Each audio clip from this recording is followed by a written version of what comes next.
nosso segundo grupo. Jordana, pode gravar, por favor. Pronto? Tá bom. Então, boa noite, pessoal. Todo mundo bem-vindo aqui ao nosso segundo encontro do GCC. E hoje a gente vai ter a participação especial do Bruno, que ele vai compartilhar com a gente um pouco da pesquisa dele. E para a gente poder discutir também, conforme ele for apresentando, a gente poder fazer essa troca e ir discutindo e conversando mais sobre esse assunto, que como vocês sabem, aqui no GCC o nosso foco é discutir muito sobre a comunicação e o consumo. Então agora eu vou passar a palavra para o Bruno, para ele compartilhar um pouco com a gente da pesquisa. Tá, vamos lá, né, gente? Bom, boa noite, né? A pesquisa, ela realmente começou quando eu fui para São Paulo, né? Então, em 2016, eu pedi demissão, né, lá do emprego, dava aula na Facete, né? Cheguei até a ser professor da Manu, no começo, quando entrei lá, e eu acho que a Marcela foi fazer o doutorado dela em São Paulo, acho que ela falou com vocês há algumas semanas, né, apresentando a pesquisa dela, e eu fui 6 meses depois, né? Ela foi na frente, né? E aí eu fui 6 meses depois, e diferentemente dela, eu não fui para São Paulo para fazer o doutorado, né? Eu fui, né? Enfim, foi para morar, né? Então, foi tentando para se ajeitar a vida por lá, e o doutorado foi o que apareceu no caminho, né? A partir das experiências que eu tive lá, né?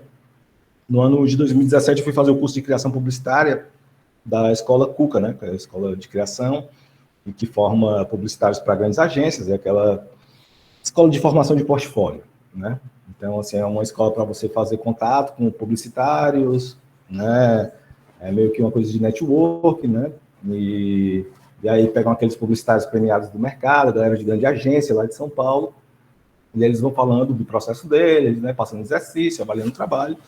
E por conta desse curso eu tive muito acesso a bastidor, né? Então, porque a gente, às vezes, aqui no Ceará, fica vendo as campanhas que passam na televisão e é algo muito distante, né?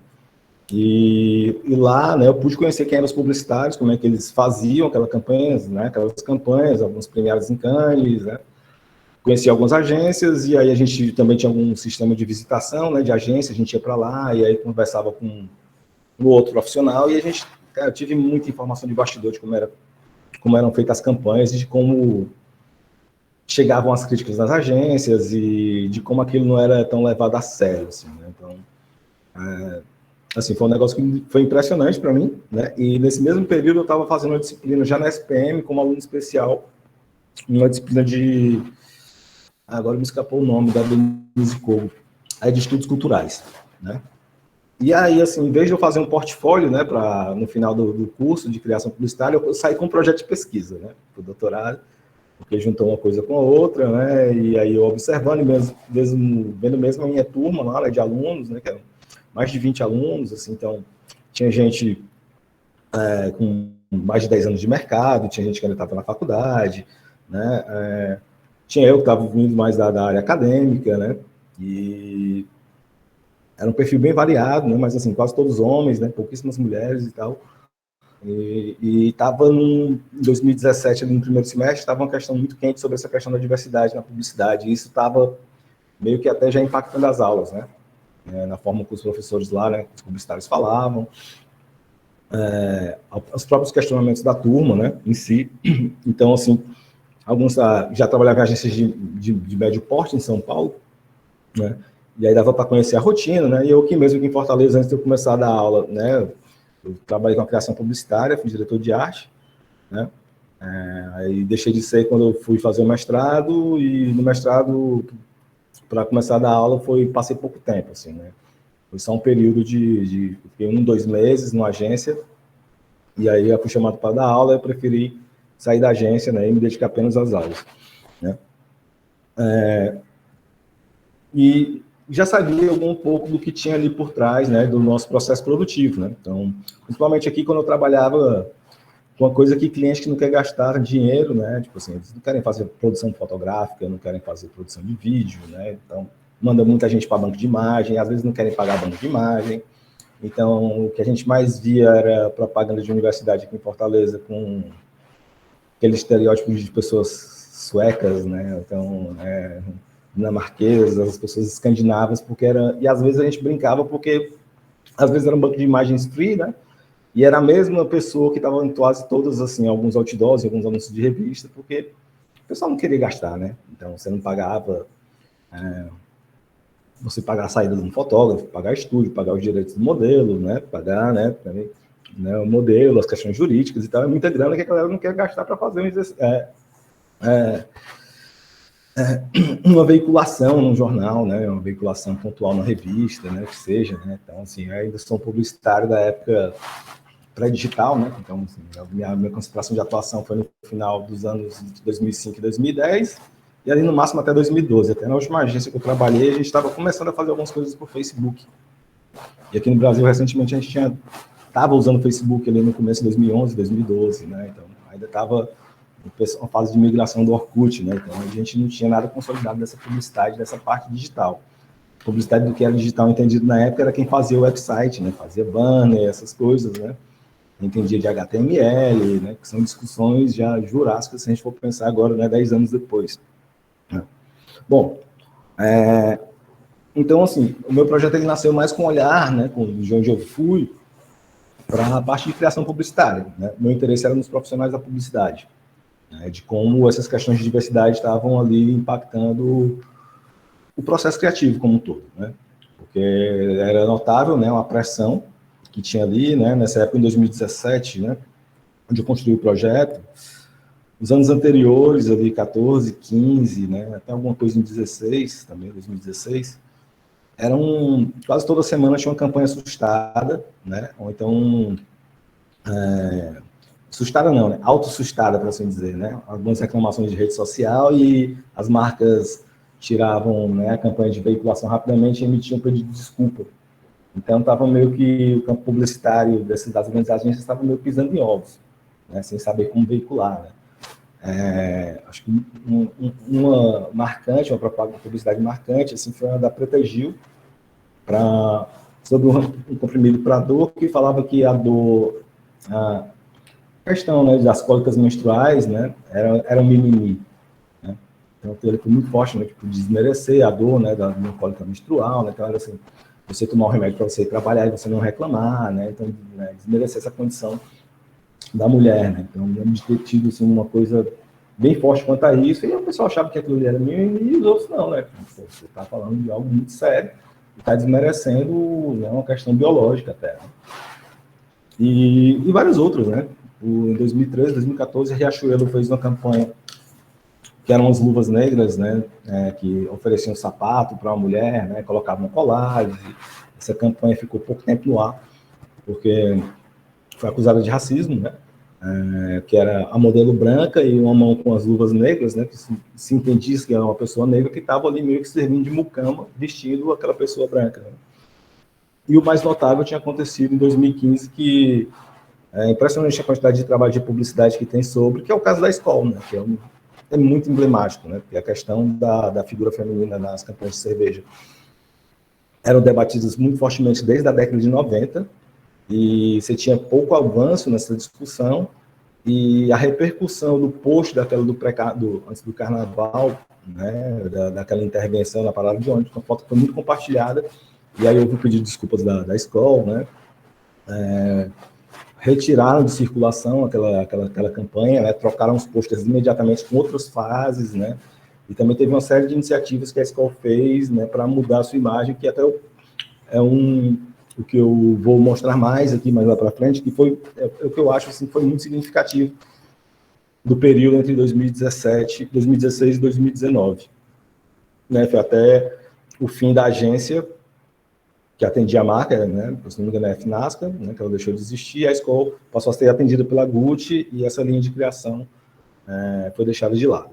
Né. Então, assim, o contexto era esse e muito se pesava nessa questão de que existia algo de positivo ali nas redes sociais, né, no site de rede social. Então, assim, eu mesmo falava em reconfiguração da publicidade, né, tipo, de que tinha uma pressão ali das redes sociais que estava acontecendo isso. Existem, né, algumas pessoas que também finalizaram o trabalho ali por 2017, 2018, falando dessa questão da pressão dos consumidores, né, no site de rede social sobre as marcas, né, então, de você causar constrangimento, né, você sabe também questão de bastidores, né, de algo que não é tão visível, por exemplo, assim, os processos produtivos da publicidade ficaram mais acessíveis, né? Então, era comum, né, quando as campanhas problemáticas iam para o ar, né, as pessoas identificarem quem fez aquela campanha, né? Então, assim, você acha fácil, né, na internet, né, a ficha técnica das publicidades. Então, você tem ali, desde quem fez o roteiro, né, quem dirigiu, quem foi o diretor de criação, e qualquer campanha problemática dessa, assim, né, as pessoas puxavam, identificavam os perfis nas redes sociais e mostravam, né, pô, olha quem é que fez a propaganda, né? Por que dá problema, assim, uma campanha que desmerece a mulher, né? Pô, lotado de homem, né? Uma campanha que apresenta racismo, né? Pessoas brancas, né, ali quase que exclusivamente, né? Então, o meu olhar estava muito para isso, né, saber como essa questão estava impactando, e aos poucos era uma questão da minha orientadora dela falar assim, Bruno, você está muito focado já na parte de publicidade, é legal você dar um passo para trás. Né? Dar um passo para trás e você analisar a questão de uma forma não tão específica, mas geral, dar uma olhada no que está acontecendo na sociedade. Né? Você já está muito focado na criação, já está olhando já dentro da agência, né? Então, assim, eu também morando em São Paulo, tinha muita oportunidade de participar de eventos, né? Onde os publicitários falavam, né? E a gente consegue muita informação mesmo. Né? E até eu achava assim, impressionante que eu falava. Algumas eu gravava, né? No celular, né? Eu deixava o celular gravando, e quando tinha a oportunidade de perguntar, eu perguntava, eu ficava meio que abismado de como a galera revelava coisas, assim, de como as coisas eram um procedimento, né? O processo criativo das campanhas, que é algo que acontece em palestras, assim, as pessoas, acho que eles esqueciam que estavam em ambiente público e falavam coisas que, se o chefe deles soubessem, né, eles possivelmente iam levar uma represália ali, né, ou correr o risco de demissão, algo do tipo, assim, né. Então, cheguei a escrever alguns artigos que eu sinto uma coisa ou outra, mas tentando não identificar, e minha pesquisa ia ser meio que assim, né, conversa com os publicitários e entender esse processo produtivo, né. E eu levei esse projeto, né, desses impactos da questão da diversidade, né, na produção publicitária, até a qualificação, quando a banca me falou o seguinte, né, achavam furada eu entrevistar os publicitários, né, porque o mercado é pequeno, até mesmo em São Paulo o mercado é pequeno, porque a gente está falando do mercado de grandes agências, então são algumas agências, né, a gente está falando de algumas dezenas, onde todo mundo se conhece. Né? Então, são, mesmo assim, que são campanhas, né, são de marcas que trabalham a longo prazo com agências, né, e são profissionais da conta, né. Então, tem gente que passa a vida trabalhando só com Skol, tem gente que passa a vida trabalhando só com Pantene, né. Você é o responsável por essa conta, né. Então, era muito fácil identificar, mesmo que eu fosse usar uma pesquisa, né, de anônima, né. E aí ele também falaram outra coisa, de que, assim, ó, você vai... Se você for perguntar algumas coisas, né, mostrei algumas coisas das perguntas que eu pretendia fazer, eles vão falar o que tu quer ouvir, né? Não adianta, né? Você não vai pegar a coisa real ali, né? Eles vão dar uma pincelada nisso aí, né? Eles vão puxar a sardinha pro seu lado, né? Então vão construir alguma publicidade que eles fizeram, né? Então não vai ser legal, né? Não tem como tirar algo dessa pesquisa, né? Nesse sentido, com os publicitários. E é legal, então, você realmente analisar os anúncios. Né? E aí eu fui remodelando minha pesquisa, né, em torno do objeto. Então, se eu dava antes muita ênfase nessa questão da parte de internet, né, de entender nesses processos das redes sociais, as críticas ali, né, e de como isso estava impactando o processo produtivo, né, isso meio que virou um pequeno adereço, assim, da minha pesquisa. Né, e eu fui seguindo a orientação, né, do que a Gisela falou para mim, de eu dar um passo atrás e entendendo mais qual era o contexto social que a gente está vivendo, né, pelo menos dos últimos anos aí, né, desde o 2010 para cá, né, e tem algumas questões que a gente tem que se pontuar e que elas me deram mais ou menos o caminho, né, para eu realizar minha pesquisa, né, e puxar isso e me diferenciar de alguns outros autores que estavam puxando para esse lado da internet, né? E para a parte do consumo, né? Da questão do consumo, que também é o que interessa aqui no grupo, né? Lá que na SPM a gente é um programa específico de práticas de consumo. Então, é um programa que é pequeno, mas assim, a nossa linha, né, o programa inteiro é focado só em consumo, né, com suas diversas interfaces. E a gente tem a base de autores que quase todo mundo usa, né, se diferencia um pouco de... Eu sou da linha de produção e a outra linha é a linha de recepção, né? Mas aí tem esse diálogo muito forte, né, com vários autores. Até vi aqui a lista de leitura de vocês, né, que vai ser nos encontros aí de Bourdieu, né, do Miller, são todas as nossas biografias lá, né, mas aí que variam de acordo com o interesse de cada professor, né, então a gente vai mais para a parte da ética, né, a minha é da parte mais de subjetividades, tem gente que estuda identidade, tem a galera que apela um pouco mais para o jornalismo, né, tem gente que faz isso com literatura, tem outros que estudam mais coisas de geeks, né, mais relacionado ao consumo de jovens, não, enfim, né, todos têm alguma parte do consumo aí, mas é o que o programa tenta se colocar nisso, né, se especializar nessa questão do consumo, né. Então, é algo que é muito forte, né, para a gente, meio que quase que é obrigatório. Bom, então, eu acabei mudando, assim, algumas coisas na pesquisa, então vou mostrar aqui os slides, porque eu tenho que mostrar as imagens para vocês, né, então, porque é uma parte que é interessante, né, já que eu estou falando de publicidade, a gente vai falar muito de estereótipo, né, de como essas propagandas, né, os modos de apresentação, né, que eram, né, acho que ainda são feitos, a publicidade, e que é o que interessa aqui para a gente, do que foi mudado, né.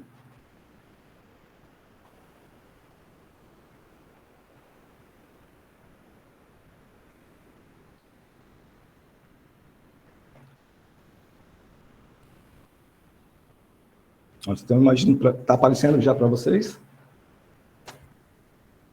Sim, está aparecendo, Bruno. Tá, legal. Daqui para mim vai ficar a tela toda aqui, eu vou ficar sem ver vocês, né?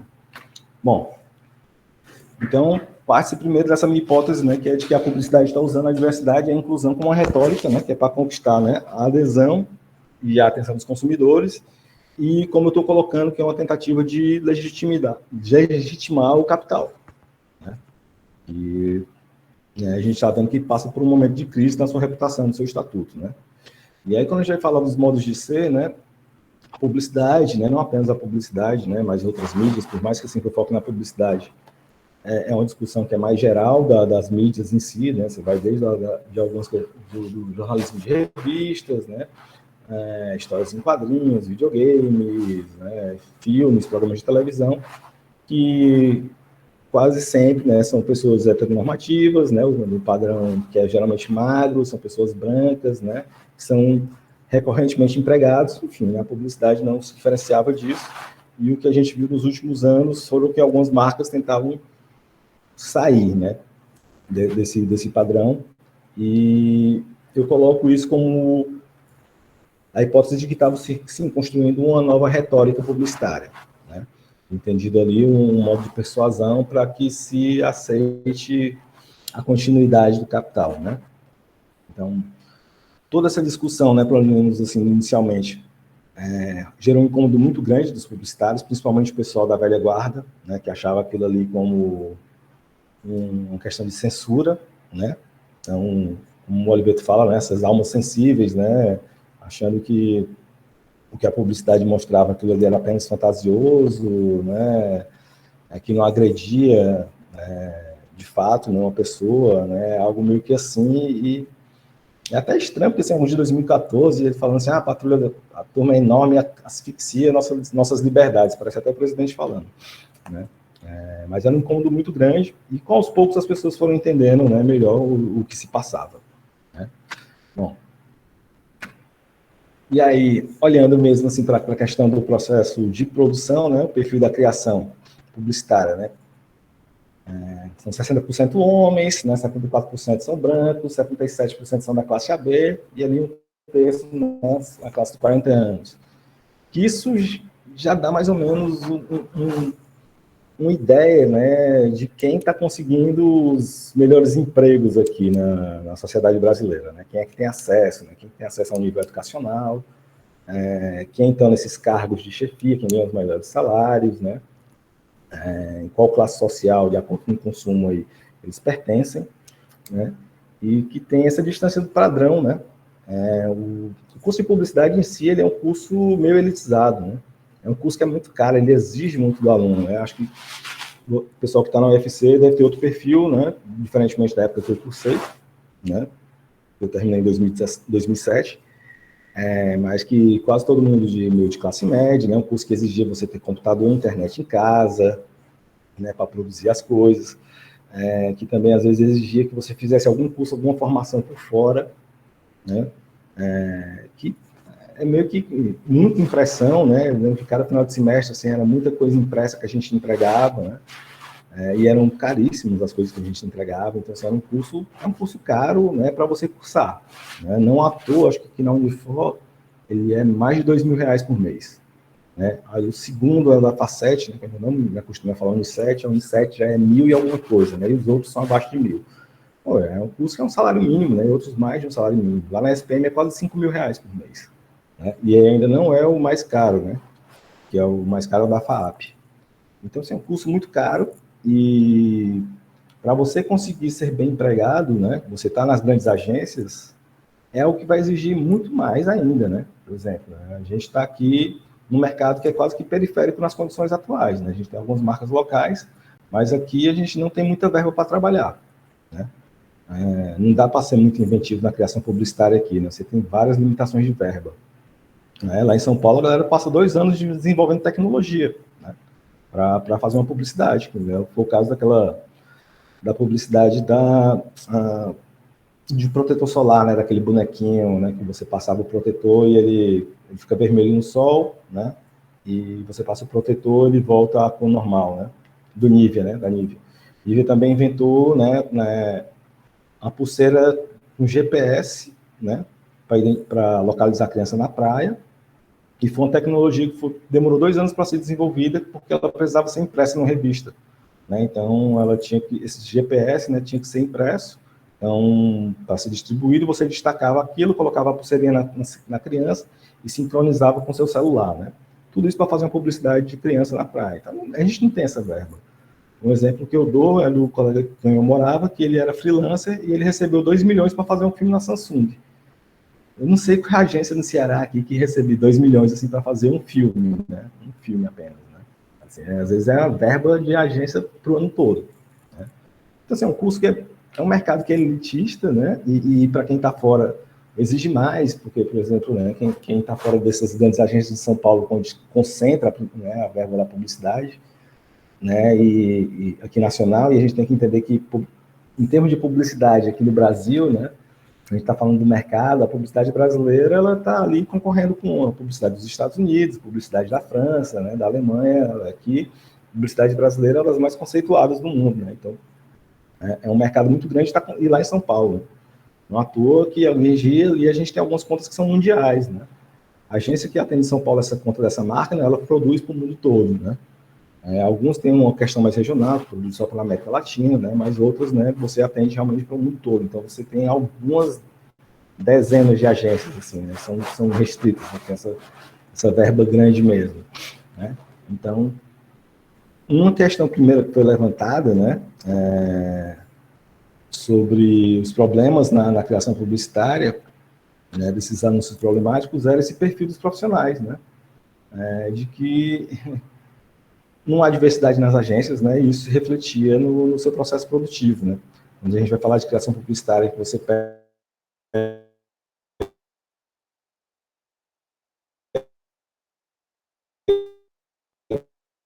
Bruno, acho que travou aí. Foi só para mim ou foi para todo mundo? Travou. Para mim também. Não apenas as técnicas da publicidade em si, né, de fazer... O Bruno tá travando. Associações com produto, né, mas trazer muitas ações Não, a tela está parada no meio. A tela estava parada, não estou mostrando. Não, mas era a tua fala que estava travada. Assim, não estava como está agora, você está congelado para a gente.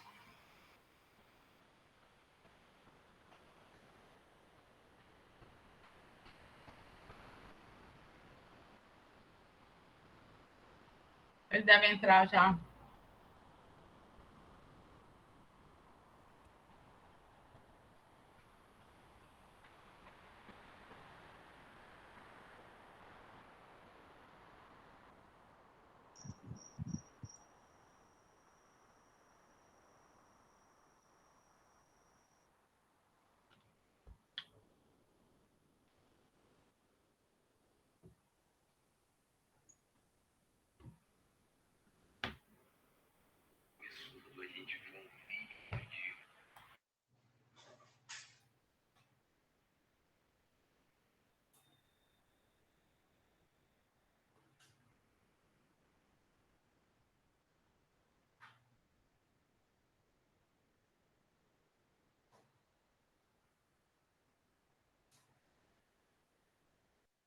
Bruno, continua travado. Sua tela tá como se a câmera estivesse desligada.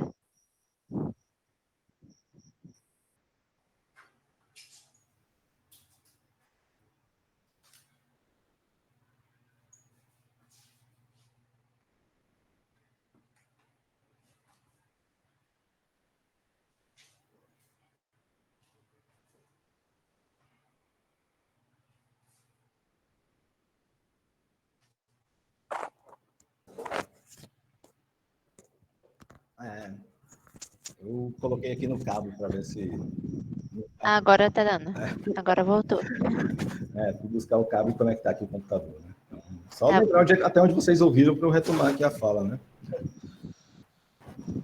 Foi só o finalzinho que cortou. Tá. Então, pois é, né? Então o pessoal estava falando dessa associação, dessa relação entre o perfil profissional, né, dos publicitários e aquilo que era produzido. Né?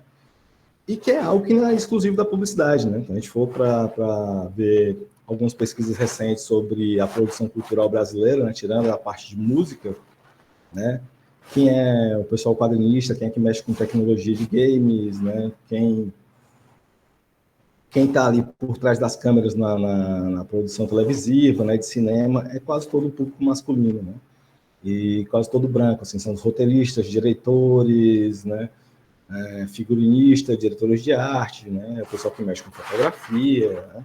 Então, assim, a parte de produção cultural, né, brasileira é quase toda dominada por gente que já veio da classe média, né, das classes mais altas, e que tem acesso a esse tipo de formação, né? Ela já é estudante em si, né?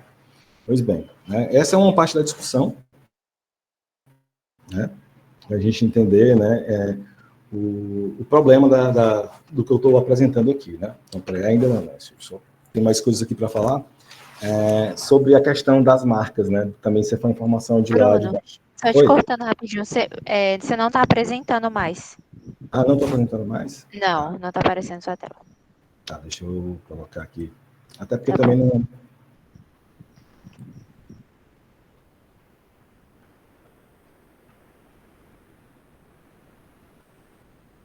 Pronto, né?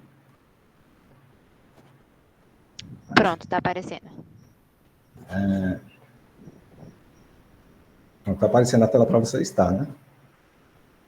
Tá sim. Ok. Bom, né?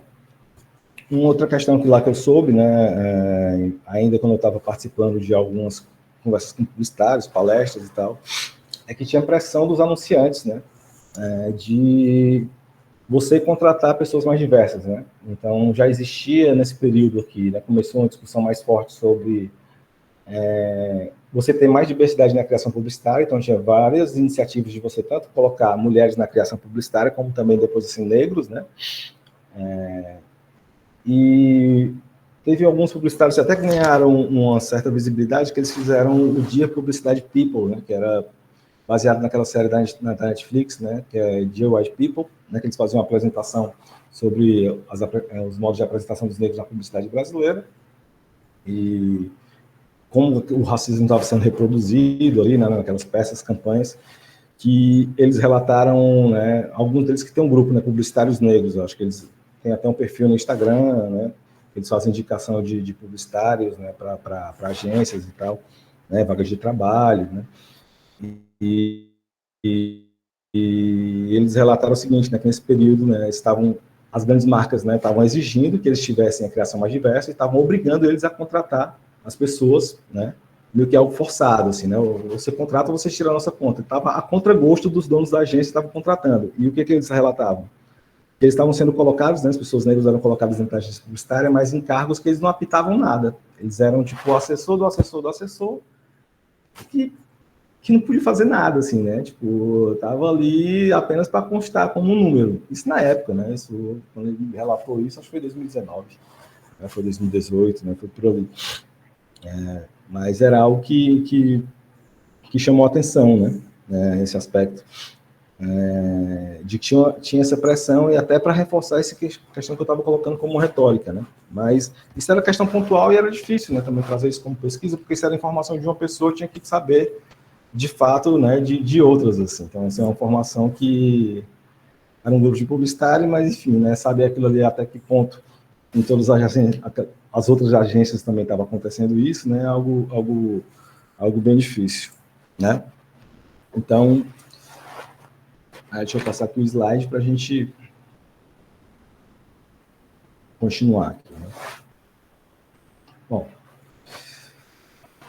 e aqui, assim, né, antes de eu mostrar assim, a construção, como tem aí o corpus, né, existe esse contexto que interessa para a gente aqui, que está no grupo de consumo, né, que também, né, o que dá para observar nesse período de manifestação nas redes sociais, né, que é a Laura Wotrich, né, não sei nem como é que se pronuncia o sobrenome dela direito, que é lá do Rio Grande do Sul, que ela chama de práticas de contestação da publicidade, né, quando as pessoas se apropriavam das ferramentas do site de rede social para reclamar das publicidades, né, em si, né, se contrapor, mudar o sentido daquilo que era apresentado.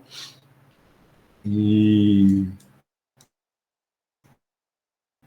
que, assim, né, vocês vão ler a Isla de Fontenelle, né, ela trabalha muito com a questão do consumo responsável, né, quando se coloca esse peso político do consumo, né, então se fala, assim, de consumo verde, consumo responsável, consumo consciente, né, e que isso estava relacionado com um pouco das ações, né, dos indivíduos ali na internet contestando aquela publicidade, né, só que a gente tem que lembrar um pouco dessa questão de que são ações individuais, né, de fato, elas realmente causam esse constrangimento à marca, né, até porque também nesse contexto você está falando um pouco de materialização da marca, né, então, assim, as marcas estão preocupadas com a imagem, né, alguns tentam criar uma persona, né, alguns são ligados à natureza, né, tentam ligar às pautas ambientais, né, alguns estavam se ligando a essas pautas mais relacionadas ao feminismo, outras, né, ao racismo, enfim, né, então tem a ideia da marca responsável, né, se fala muito do ESG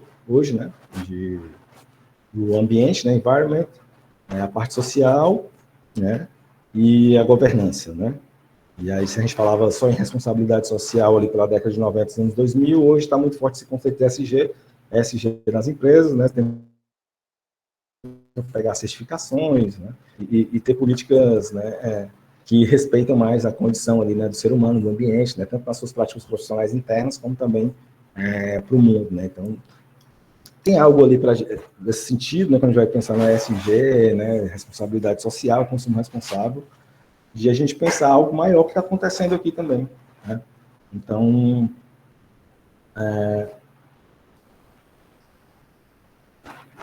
que é algo realmente, assim, problemático, né, a apresentação continuou ou parou? Continua. Continua, né? Uhum. Bom, então, assim, né, a gente tem que levar em consideração esse contexto, né, da parte de materialização da marca, né, que elas tentam se diferenciar na concorrência por conta da construção de alguns aspectos desse ESG, né, tudo isso que a gente já falou, né, de como a publicidade deveria mudar e tudo mais, né, e como eu defini assim, a construção do meu corpus, né? Eu tive que fazer uma relação para traçar, né, algum parâmetro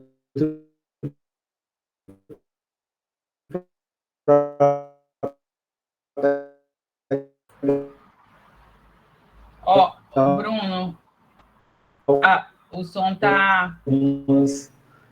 Oi? Tá falhando? O som tá travando, travou essa... Depois de que você falou do corpus, da pesquisa, começou a falar, teve que delimitar o corpus. Aí ninguém conseguiu mais entender. Tá certo. Normalizou agora ou não? Sim. A questão do fone aqui. Pois então, né, tive que pegar assim, essa delimitação do corpus. Então, peguei esse brand footprint, né, que são as marcas mais consumidas no Brasil. Peguei o ranking dos maiores anunciantes, né, que é publicado anualmente, né, pela Meio e Mensagem, né, que é uma revista do segmento publicitário. E também cruzei informação com os prêmios Top of Mind, né? E aí existem alguns, né? Mas acho que o mais conhecido do Top of Mind é o da Folha. E eu cheguei no número de marcas, né? De 66 marcas a partir daqui, né? Para observar as suas publicidades ao longo dos anos, né? Então, eu dividi aí nessas categorias, né? De cosméticos, cuidados pessoais, cervejas, alimentos, né? Vestuário, produto de limpeza, né? De bancos, telecomunicações, né? Então,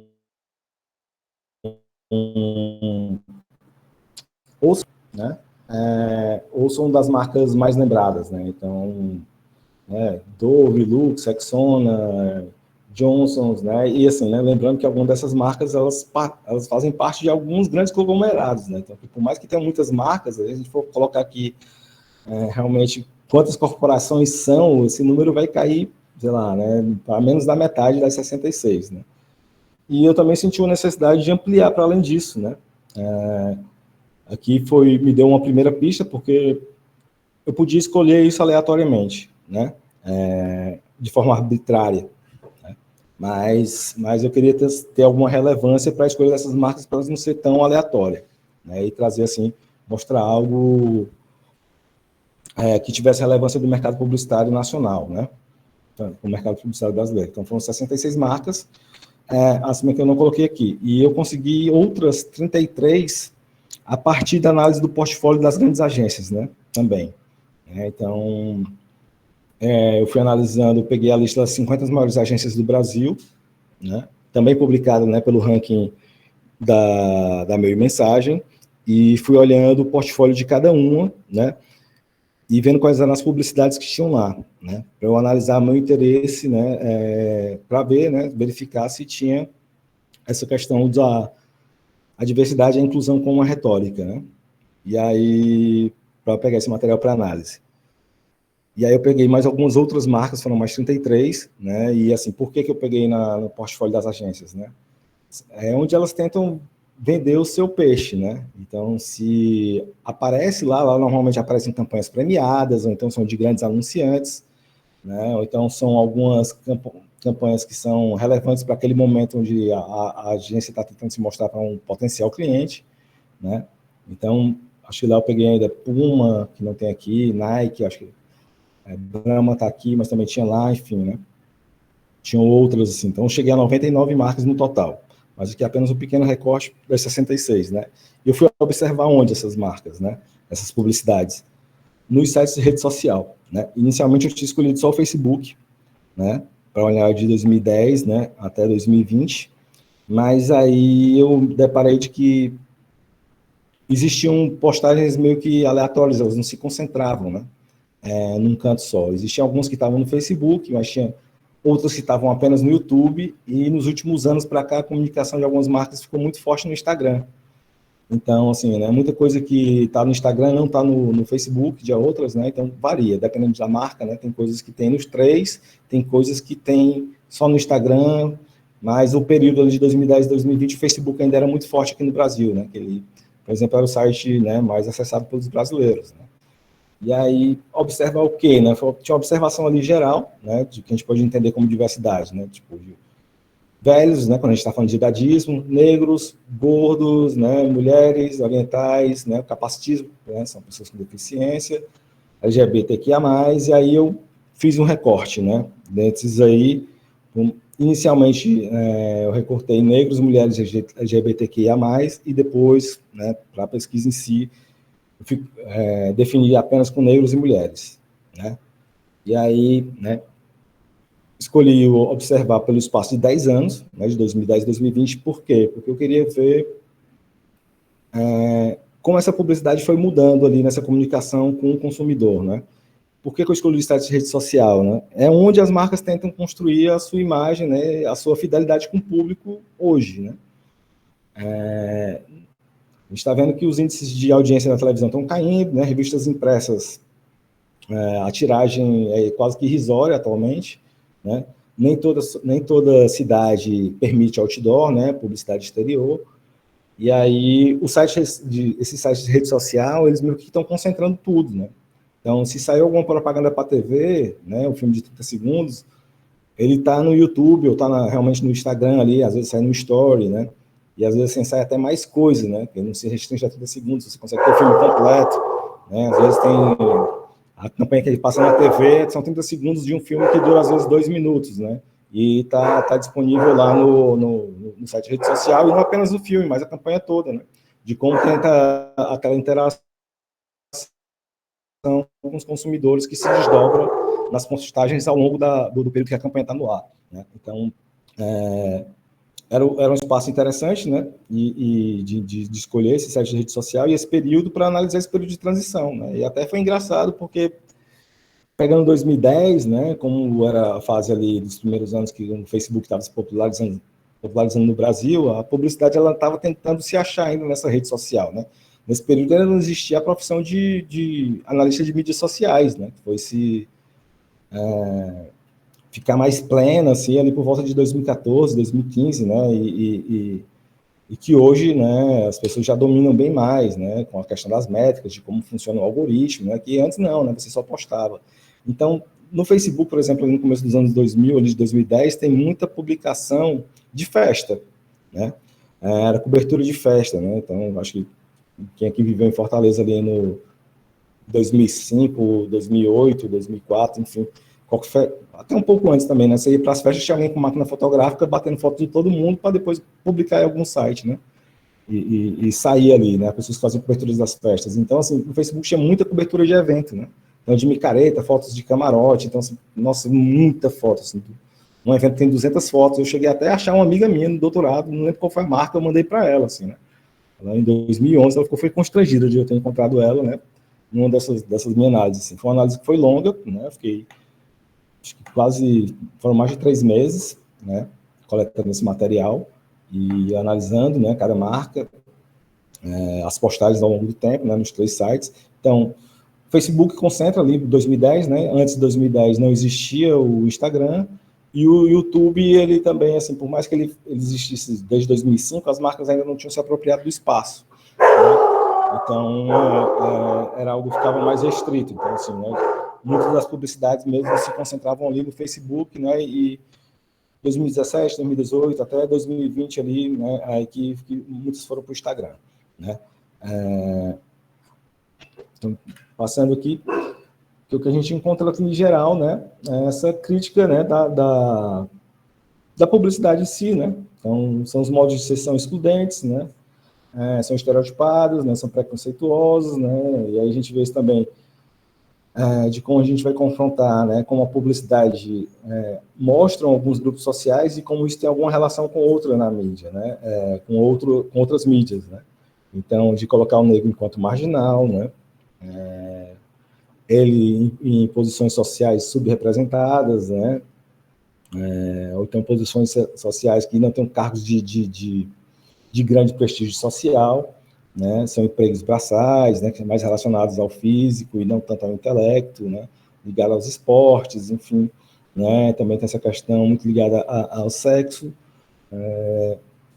e isso é um aspecto, né, que é forte, e a gente tem que, o que eu fui mudando, né, na minha pesquisa, olhando em si, É da gente entender a publicidade, ela não apenas, né, o pessoal da USP fala isso, mas que eu não gosto muito, né, que é dizer que a publicidade, não, eles falam que a mídia, né, na verdade, ela reflete e retrata a realidade, né, e tanto o posicionamento meu, da minha orientadora, assim, que a gente, não, a gente nem concorda, a mídia ela nem reflete nem retrata, na verdade ela constrói, né, o que é apresentado na mídia, né, não é a realidade em si, mas uma realidade que é construída, uma forma de você perceber, né, e você vai estudar teorias da comunicação, né?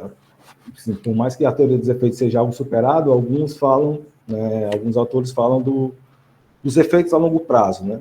Então, a gente tem que entender que as pessoas conhecem muita coisa a partir da mídia em si, né? E não de um contato pessoal, é algo mais distante. Então, a longo prazo, esse tipo de exposição, você meio que aprende o mundo com a visão do que está sendo mostrado ali, né? Então, a gente começa a ver uma visão no reforço hegemônico, né? Da questão da hegemônica, então, assim, né? A gente discute fortemente o racismo aqui no Brasil, né? Não é algo superado. As pessoas acham que, né, que quem tem cabelo preso é o chamado cabelo ruim, né? Acham que se estiver sozinho na rua encontrar alguma pessoa negra ali, ou pode ser encarado como marginal, né? Já tem pesquisas que apontam, né, que se um negro for concorrer com um branco numa vaga de emprego, muito provavelmente o branco vai ser contratado, né? Eles até colocam, assim, né, nas vagas de emprego, né, a pessoa tem que ter boa aparência, né? E o que é essa boa aparência? Geralmente a boa aparência que as pessoas colocam nas vagas de emprego é você ser branco, né? Outra questão também do acesso das pessoas negras à universidade, que é muito limitado, né? As políticas de cotas estão sendo rediscutidas, né, esse ano, e mostram, né, como mudou o perfil, né, dos estudantes da Universidade Pública Brasileira, né, e também falando isso sobre os concursos públicos, né. Mas o que a gente tem que entender, assim, do que eu trago para a discussão em si, né, da relação desse tipo de apresentação da publicidade, né, dessa construção desses estereótipos, desses modos de ser mais excludentes, para uma afirmação para o desenvolvimento do capitalismo em si, né. Tem um autor com quem eu trabalho, que é o Denis de Oliveira, ele lançou recentemente um livro sobre o racismo, né, racismo estrutural, mas ele tem um artigo de 2011 que ele debate isso, assim, né, sobre os estereótipos do negro na publicidade. E um relato que ele faz, a partir da análise dele, né, é de como existia, né, uma questão de instituições para colocar um negro em cargos secundários da sociedade, né. Então, a abolição da escravatura não faz tanto tempo assim, né. Então, de repente, vocês tinham um grande número de pessoas, né, que após a abolição, que eram agora para ser vistas como os trabalhadores, né. Então, poderiam votar, teoricamente, né, poderiam entrar no processo político, poderiam contestar o seu status social ali. E a questão do racismo em si, de como ele foi sendo trabalhado pelas instituições brasileiras. Aí você vai entrar a parte, né, da ciência, ciências biológicas, que eu digo, né, mas também as ciências sociais, e a questão de trabalhar, né, apagar o negro da cultura brasileira, né. Então, os movimentos negros foram sendo suprimidos da história do Brasil, né, e a publicidade meio que vai acompanhando isso, né. Então, você não tem negros na política, né, alguns feitos por pessoas negras, aquilo ali era omitido, né, há um apagamento do negro na história brasileira, né. E na publicidade você não vai ver o negro num lugar dessas posições mais políticas, são posições que você pode definir o rumo da nação, né, por exemplo. Então, a gente tem até hoje uma baixa representatividade de negros nos espaços legislativos, né? Não apenas negros, né, mas negros, mulheres, né, LGBTQIA+, também, né? É uma política que é quase dominada por homens brancos, né? Lembrando que esse conceito de branco, ele depende de cada região, né? Então, assim, né, o branco brasileiro não necessariamente vai ser o branco nos Estados Unidos ou o branco na Europa, mas no contexto brasileiro, sim, ele é interpretado como branco, né, com seus privilégios a partir da cor da sua pele, enfim, né. Então, assim, a publicidade ela vai reforçando ali pelos anos, né, desde os anos 20 até 2010, né, mais ou menos, né, qual é a posição social desse negro, né? Ele não está em cargo de destaque, né? Ele é meio que uma pessoa que é acessório ali, né? Ele é mão de obra barata, né? É mão de obra para sustentar o capitalismo, né? Então, você não quer, para que existam ricos, tem que existir vários pobres, né? E o negro, né, ele é colocado realmente como entretenimento, né, ali como jogador de futebol, na música, né, algo desse tipo. Pouquíssimos, né, na televisão, e na publicidade em si, quase inexistente, apesar de sermos assim, a maior parte, né, da população brasileira.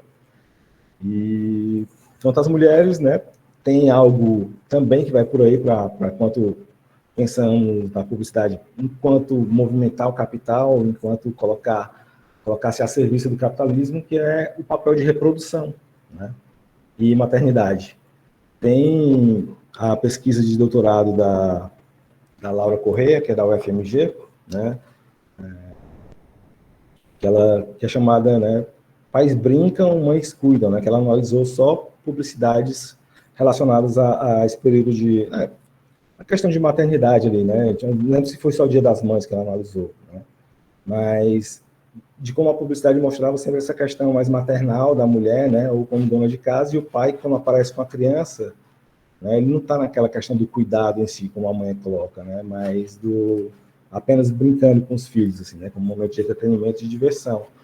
E em outras publicidades, quando a gente vai analisar o papel da mulher, né, que são sempre relacionadas às questões domésticas, até meio falando meio que conto de aia, assim, né, as mulheres são vistas como reprodução, mas também a manutenção daquele trabalhador, né, tem que fazer as atividades domésticas, né, fica restrita aos espaços domésticos, para que aquele trabalhador, ele possa produzir mais, né?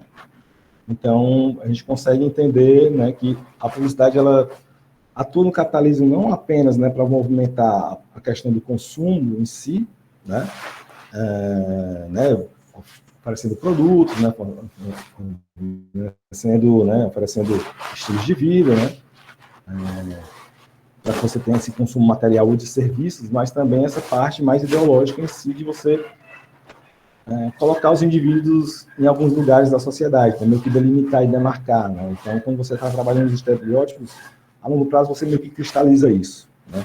Dificilmente você vai chegar no hospital e vai se deparar com um médico negro, né? Primeiro, realmente, a gente não formava, né? Os cursos de medicina são muito elitizados no Brasil, né? Tem até uma foto de alguns anos atrás que manifestação dos garis no Rio de Janeiro, né, 100% negros, né, e a formação de algum turma de medicina aí, né, também lá no Rio, né, que fazia a Cinelândia e assim, né, todos brancos, né. Então, tem esses espaços, né, e aí você também tenta demarcar através da mídia, né, de que o negro ele não é apto, né, para exercer alguns tipos de trabalho como esses de questões políticas, né, dos espaços legislativos ou executivos como um todo, e também de espaço intelectual. E alguns autores até apontam isso, né, de como quase não há negros na mídia, né, quando você vai chamar profissionais para debater, né, uma questão que seja de economia,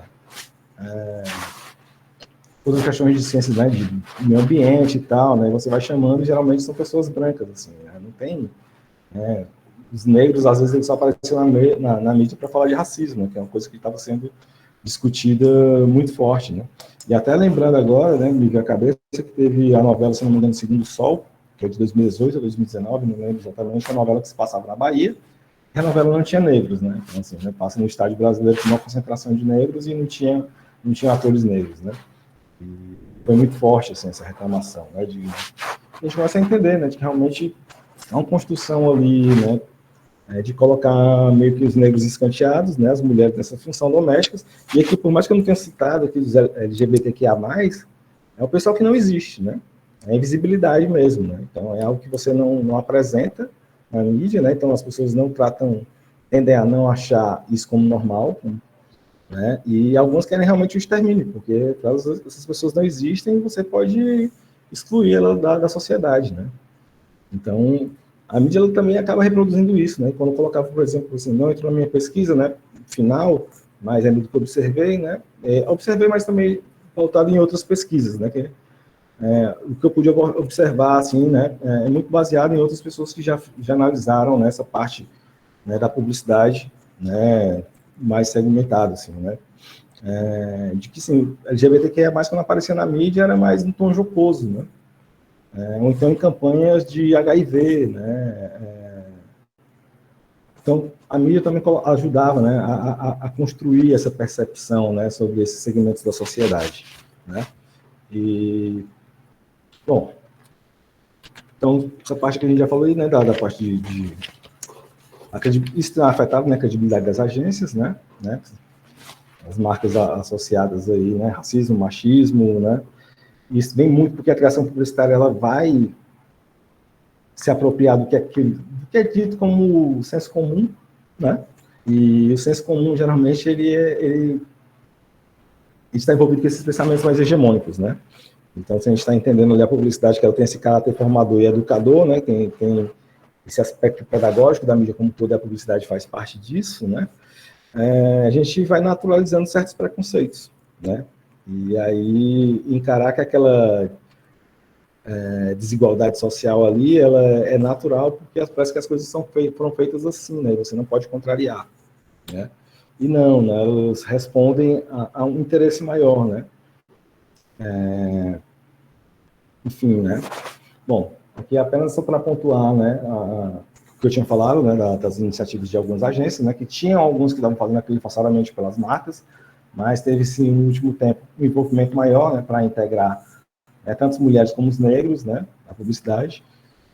E como eu estava falando, assim, né? A gente tem que olhar isso no quadro maior, né? Então, se eu estava analisando, assim, a publicidade em si, né, nesses modos de apresentação, com seu interesse do estereótipo, seu interesse de manutenção do capital, a inclusão, ela responde também a isso, né? Quando a gente vai pensar naquelas críticas dos sites de rede social, nas contestações publicitárias, como a Laura Outros fala, a gente está pensando que essas pessoas estão exigindo um protagonismo, né? Tanto político, protagonismo social, protagonismo econômico, né? São grupos sociais que não participaram, né, no desenvolvimento do capital, não tiveram nenhum protagonismo, né? E a mídia coloca bem isso, assim, né? Então, essas pessoas estão exigindo essa inclusão, né? Então, a gente tem que pensar na fase do capital, uma fase de muita concentração de renda, né? Né, a gente vê que, assim, 1% dos ricos, né, concentram mais de 50% da riqueza global, né? Então, eles são mais... enfim, né, a gente tem um pouco da ideia disso, né? Também agora na pandemia, viu que, assim, a quantidade de riquezas que sei lá, acho que foi 10% dos mais ricos acumularam, foi igual, né, a economia de cerca de não sei quantos bilhões de pessoas, né, que perderam. Então, essa transferência de renda sempre saindo do mais pobre para o mais rico. Então, se a gente tem que olhar essas críticas à publicidade, né, pelo menos assim, que eu proponho no meu trabalho, não é a crítica em si apenas por representatividade ali, né, ligada à questão do movimento, de respeito, né, de acabar com os estereótipos em si. Não, né, tem algo maior ali, né, as pessoas estão querendo essa inclusão, né, estão querendo realmente, né, ter uma melhor qualidade de vida, ter melhor acesso aos melhores empregos também, né, melhores níveis educacionais, querem participar também do processo produtivo como um todo, né, que em todo o desenvolvimento do capital elas foram excluídas, né, então, mulheres, negros, né, não participaram, pelo menos dessas agências, nessas agências não, né, nessa parte de produção cultural, né, da indústria cultural como um todo, né. Então, olhando para esse contexto, né, a gente acaba trazendo essa discussão para o consumo, né, como uma arena política, né. E aí a gente tem que entender um pouco do nosso contexto sobre o aspecto do neoliberalismo na sociedade, né? Ultimamente estamos falando muito, né, de capitalismo verde, capitalismo sustentável, né, um capitalismo mais humano, se eu não me engano, acho que tem até... Eu não acompanho, né, não é muito algumas leituras, mas se não me engano tem um livro do Kotler, né, que é um autor relevante, que aborda essa questão do capitalismo mais humano, um dos últimos que saíram, né? E de que, assim, na verdade isso não existe, né? Isso é maquiagem, né? Porque o capitalismo ele é incompatível com com essa questão de ser sustentável, de ser verde, né? A lógica do capital é uma lógica predatória, né? Então, ela tenta avançar, né, sobre qualquer área disponível no mundo para produzir riqueza, né? Só que essa riqueza, ela é finita, né? E a gente está chegando nos limites, né? A gente está falando já de a crise climática forte, né? A desigualdade social está enorme, né? E geralmente as saídas da crise, né, assim, pelo menos na parte econômica, elas recaem sobre a classe trabalhadora, né? Então, a gente está vendo que assim, são empregos cada vez mais precários, né, precarizados, né, a quantidade de gente que a gente está vendo aí, né, como motorista de Uber, né, pessoas com formação de nível superior, trabalhadores sem carteira assinada, né, muita gente trabalhando na informalidade, né, saiu ali recentemente os dados do microempreendedor individual, né, 99% são empresas que têm um funcionário, e esse um funcionário é o próprio CNPJ, né? Então, pessoas ali que garantem ali um pouco mais de um salário mínimo, mas que não tem férias, né? Não tem 13º, né? Trabalham ali por conta própria, eles são a própria empresa, né? E a gente tem que discutir essa parte do neoliberalismo, porque é onde é fomentada a ideia do consumo responsável, né? E aí que é onde eu faço uma crítica, né? Que você coloca o consumo político. E eu até conversei com o meu orientador, que eu comecei a notar isso a partir da defesa da tese dos meus amigos, né? Acompanhando no começo do ano, e como todos tocavam nessa questão, de que não, né, cara, assim, o consumo, a política no consumo, na verdade, é uma despolitização, né? É algo que eu vou ter que comprar, briga, né? Talvez, né? Porque não sei, né? Muitos autores falam sobre, né, a ação política do consumo, e, no meu ver, não. Né? É uma ação de despolitização, porque ela individualiza, né? Ela traz a lógica para o consumo individual, né? E coloca as mudanças sociais a partir da ação das grandes empresas, né? Então, a gente está falando de boicote, né? Ou então de boicote, né? Que é quando você prioriza comprar de algumas marcas e não de outras, né? Então, né? Boicote em si, que você deixa de comprar de algumas marcas, e a gente vê que isso, nessa fase que a gente está falando do capital monopolista, né? São grandes corporações dominando quase todo o mercado, são quase que ineficientes, né? A gente consegue fazer o boicote, talvez, numa comunidade com um mercadinho ali da esquina, mas dificilmente você vai conseguir fazer o boicote relacionado às grandes marcas, né? As pessoas não deixam de consumir aquilo ali, né? E, às vezes, as pessoas nem sabem o que está acontecendo, né? Não sabem a informação, né? Do que se passa ali, né? Naomi Klein, ela, no livro dela, já traz algumas coisas sobre a Shell, se não me engano, a Coca-Cola, a Nike, e, né, tipo, algumas expectativas de mudança, porque tinha muitas informações dos seus modos de produção que estavam chegando ao grande público, e isso poderia mudar alguma coisa. E não mudou, né? Assim, mais de 20 anos depois da publicação do livro, cerca de 20 anos da publicação do Sem Lobo, a gente vê como essas empresas ainda tão grandes, né? A Shell, né? Enfim, essas outras que eu citei, né? De que não, né? Não é o suficiente. E por que eu falo que a questão do consumo como política, né? Como da política, na verdade, é uma despolitização, né? Existe essa racionalidade neoliberal, né? De ser focado no indivíduo, e o indivíduo ser responsável pelas suas ações, né? E que tira esse contexto da questão coletiva em si, né? O próprio neoliberalismo, ele desacreditou muita coisa, né? Só quando a gente vai estudar neoliberalismo, fala-se,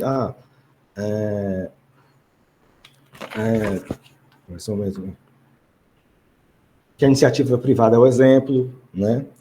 O Estado, ele é ineficiente, o Estado é burocrático, né? Diz que a política tradicional caiu em descrédito, né? As instituições também caíram em descrédito, mas que, na verdade, né, não foi espontaneamente isso, né? Isso foi trabalhado a partir do desenvolvimento das grandes corporações, né? Que elas vão se infiltrando no Estado, né?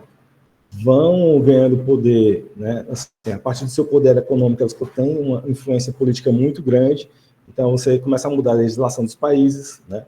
Quando a gente começa a pensar também no modo de produção flexível, né? Que você tinha ali uma empresa que produzia né, desde da pequena peça à grande peça, e quando você difunde isso para várias empresas em vários países, você desmobilizou os sindicatos, né? Então, antes, assim, você fazia greve numa grande empresa, né, se os trabalhadores fizessem greve por alguma reivindicação nessa empresa, realmente a produção delas parava, né? Isso afetava a grande empresa. Mas com o modo de produção flexível, não, né?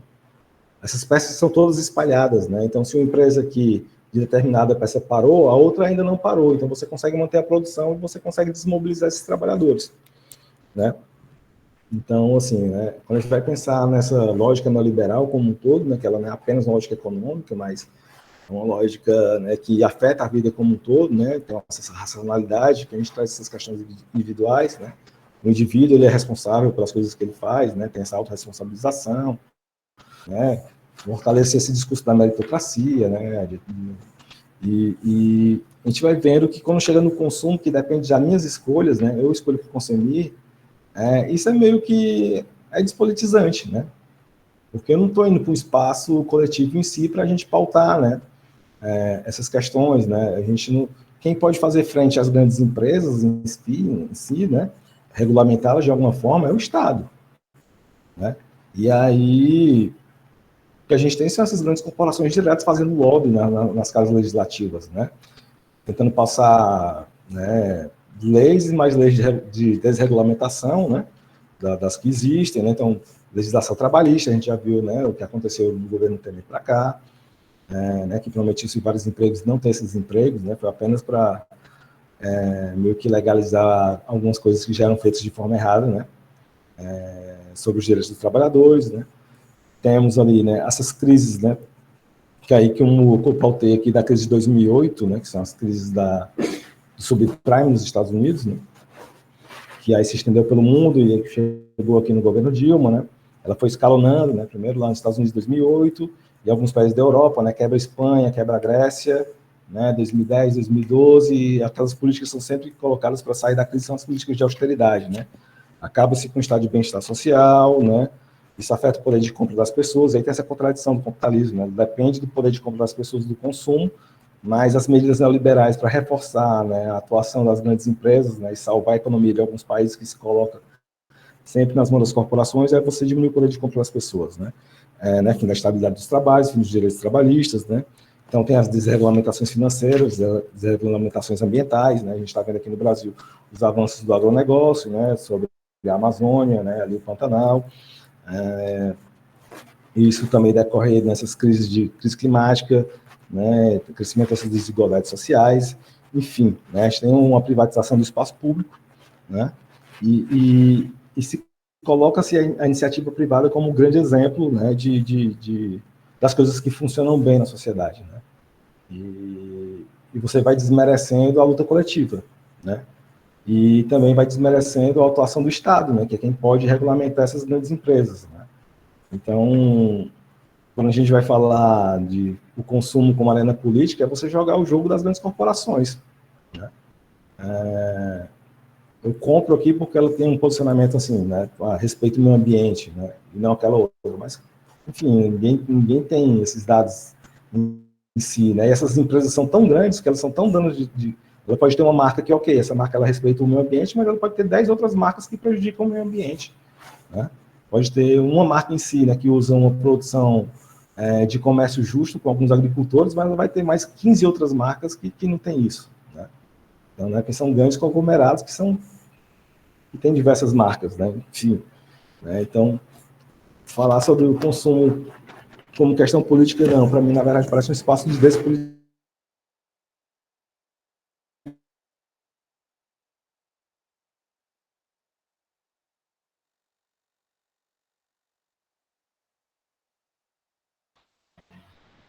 Bruno, tá travado de novo. Ou é só para mim? Tá. Não, para mim também, travou.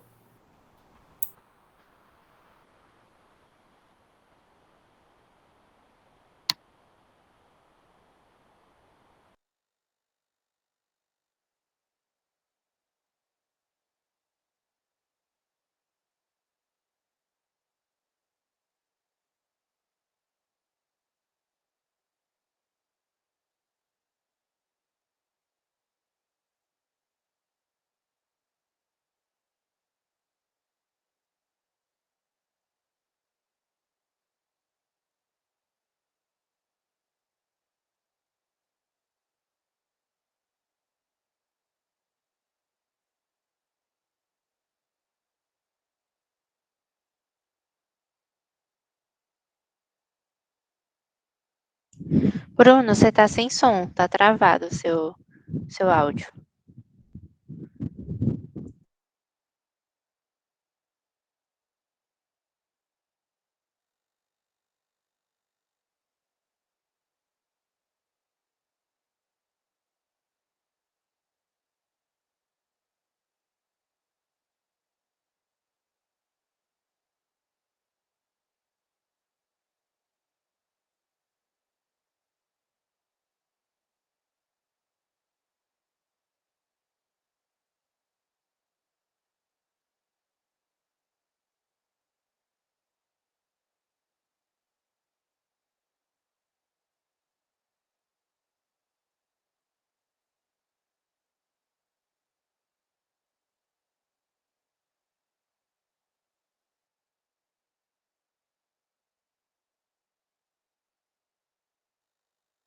Tá sem som. Ah, tá sem som. Fica caindo aqui direto. Agora melhorou, voltou? Tá. Voltou. Pronto. Talvez fosse o caso de ficar mais sem apresentar a imagem, né? Não? Porque aí pode passar mais. Não sei se tem uma relação, mas assim, quando você tira a imagem, normalmente flui melhor. Não sei. Veja aí. Vamos ver aqui, porque agora, né? Só mostrar agora as questões que eu vi aqui da pesquisa em si, né? Da parte que eu juntei para a gente ver como essa comunicação foi sendo desenvolvida, né? Então, então tá aparecendo agora, tá aparecendo aí para todo mundo, né? Tá sim. Tá. Então, o que é que eu começo a ver, né? Quando eu vou analisando as publicidades, né? Essa parte da comunicação, né? Uma série realmente de algumas marcas que vão trabalhando, né? Para mudar a imagem desses públicos que eram desmerecidos na mídia em geral, né? Então, você começa a ver assim, né? As palavras como empoderamento, né? Força, poder, né? Respeito, igualdade, diversidade, são algumas palavras que vão aparecendo ali nessas publicidades, né? Também aí a gente começa a ver muita bandeira arco-íris, muito espelho de Vênus, muito punho cerrado, né? Nessas publicidades também. E também uma coisa que eu notei nessa pesquisa foi principalmente nas datas comemorativas, né? Então, Dia Internacional da Mulher, né? Quase sempre aquela imagenzinha de uma flor, né? E parabéns para as mulheres. E a partir de 2015 até 2020 vai tendo essa conotação mais política, né? Em si, né? De ser uma data para reivindicação de direitos e as marcas se apropriando disso, né? A mesma coisa o Dia da Consciência Negra, que era uma data que era meio que escanteada por grandes marcas, né? Por muitas marcas, e só ali por 2018 que começa a aparecer algo mais forte, né? Então, exemplo aqui, né? Do Nescau, essa propaganda Strong Girls é de 2017, foi a primeira campanha brasileira que ganhou Cannes. O Lion Glass, que é o leão, o prêmio, né? O leão de vidro, que é voltado para as causas que promovem a igualdade social, né? Muito forte, muito forte também, né? O Boticário, uma luta antirracista ali em 2019, né? Olha, 2020, né? E que usou seu espaço das redes sociais para não apenas fazer uma conscientização, né? Debate sobre a equidade racial, mas também uma série de compromissos, né? Tipo, treinamento obrigatório sobre antirracismo, né? Políticas, né, da empresa de comprometimento de aumentar o número de funcionários negros, tanto, né, de colaboradores, como eles chamam, né, e também nos cargos gerenciais, né. Tem algo já... E, assim, isso não é de uma hora para outra, né.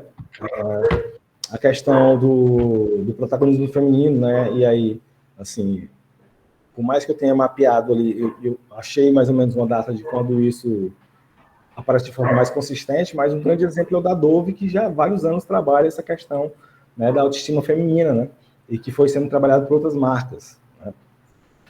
Então, isso chama bem a atenção, né. Então, né, produtos voltados para a população negra, né, e aí se você antes tinha sempre a questão de valorização dos cabelos lisos, né, você tem, de de um tempo para cá, essa questão dos cabelos crespos, né? Na indústria cosmética, ela vai, né, de fato, produzir coisas para a população negra, né? Então, vai descobrir que existem vários tipos de cabelo crespo, né? E se eu não me engano, assim, a seda, né? Tem até uma dissertação falando sobre a seda Boom, né? Que pegou influenciadoras, né? Que tem vários tipos de crespo, ensinando a fazer os cuidados, né? Transição capilar e tudo mais, né? É algo que se torna forte, né? Dentro de algumas propagandas de cosméticos. E o mais significativo, né? Que foi o que eu já tenho uma análise mais consistente e mais visível, que são das campanhas de cerveja, né? Então, predominante, né, de mulheres seminuas, né, geralmente são loiras, né, são campanhas que são sempre associadas ao sexo, né, sempre tem uma questão ali, né, de exploração, de objetificação da mulher, e, né, mostrando parte do corpo. Na escola se utilizava do desce redondo, como sempre, como uma forma de você explorar uma mulher, que geralmente é a loira, né, que está oferecendo a cerveja, né, então você mostra a bunda, mostra seios, né, vai explorando o corpo da mulher, né, e sempre esse apelo quase sexual, né, nas suas campanhas. São muitas mesmo, né? A gente vai vendo que a transformação dessa questão da escola, assim, pô, foram, né, quase 20 anos de propaganda explorando o corpo da mulher, né? Mostrando aqui, né, o redondo é isso, né, você explorar.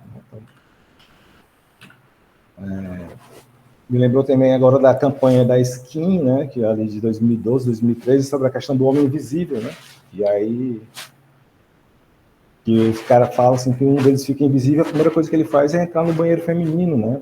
E roubar o biquíni das mulheres, né? Que é uma ação que as pessoas entendem que isso é uma forma de estupro hoje, né? E aqui a gente vê algumas publicidades naturalizando a violência, né?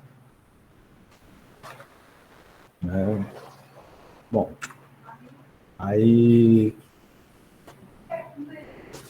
aqui naquela campanha que eu falei da escola, né? Aquela que foi a mais significativa, de que, né, foi uma campanha que deu o bafafá e que deu um chacoalhão assim, na produção publicitária deles, né, do Esqueci o Não em Casa, né, e aí se abordou a questão de como isso, no carnaval, reforçava o comportamento de violência, né, de não respeitar, né, a decisão das mulheres em si, né, e eles mudaram, né, imediatamente, então, o Esqueci o Não em Casa para não deu jogo, tiro campo de campo, né, as campanhas do Redondo, Sair do Quadrado, que apelaram cada vez mais para a diversidade, né?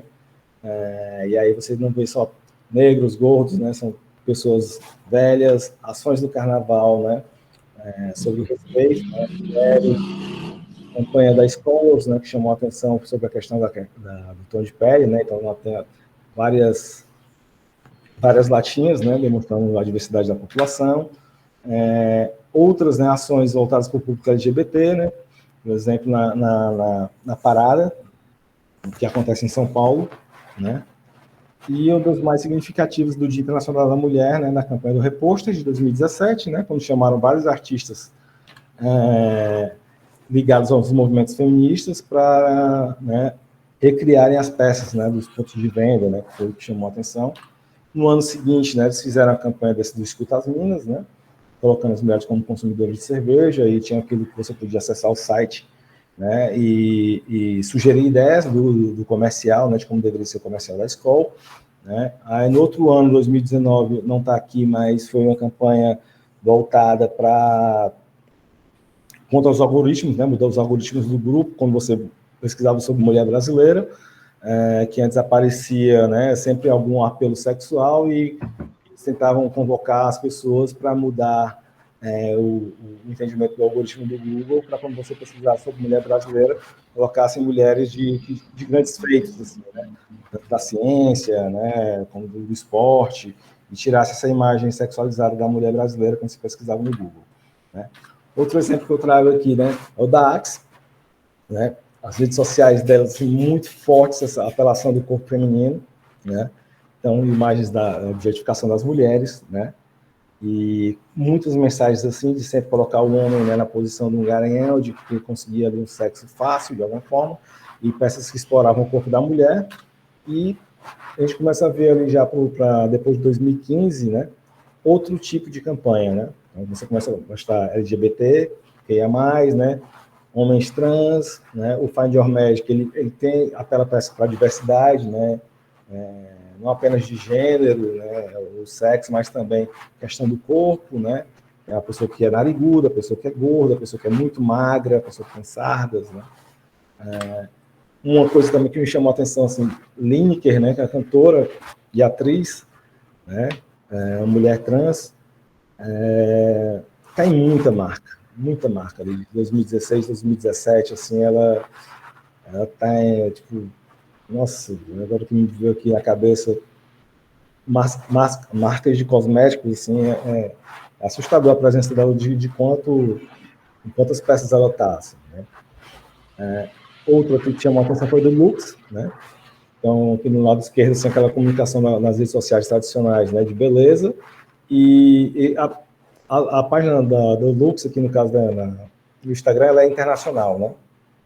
No Brasil, ela mudou depois para Lux Botânica, né? Mas essa que era geral, era a exclusiva, né? A exclusiva não, era única, e vai dando um tom mais político ali, né? Quando tem algumas questões, como por exemplo lá do Oscar, né? Da quantidade de mulheres que ganharam o Oscar, né? Que não tinham prêmios para diretoras, né? Foi bem na época, se não me engano, do Me Too, né? Que denunciava os abusos, né? Da indústria cinematográfica americana, né? Dos ambientes profissionais, né? E aí, já na minha análise dessas marcas, né? De algumas aqui, por exemplo, né? Desse recorte, eu vou mostrando quais eram essas marcas, dessas 66 aqui inicialmente, mas tem as outras da análise separada, que é apenas esse recorte do que era dessas que eu fiz aquele primeiro, tirando aquelas dos portfólios da agência, né? De como foi crescendo as marcas que estavam se associando, né? Fazendo publicidades com alguma questão, né? Do machismo, racismo ou da LGBTQIA+, fobia, né? Então, em 2010 a gente não tinha nenhuma marca, nem em 2011, 2013 tem uma, né? E tirando-se assim, né? Aí eu acho que eu suprimi Dove, porque Dove ela já vem com essa comunicação há muito tempo, né? Como eu falei antes.